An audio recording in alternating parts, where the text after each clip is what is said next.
child abduction emergency at the request of the Maywood Police Department. The Illinois Emergency Alert System is activated for an Amber Alert. The Maywood Police have confirmed a child abduction that occurred at 6th and Main in Maywood. Brian Hunter is a male black, 1-year-old, 2 feet tall, 30 pounds. He is wearing a two-tone blue striped long-sleeve shirt, blue jeans, blue and brown Nike boots, and was last seen by his mother at 2:15 p. today.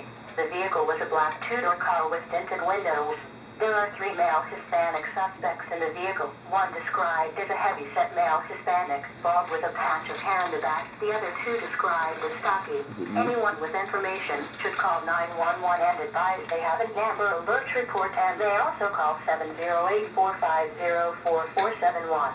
This concludes the Amber Alert with the Illinois State Police.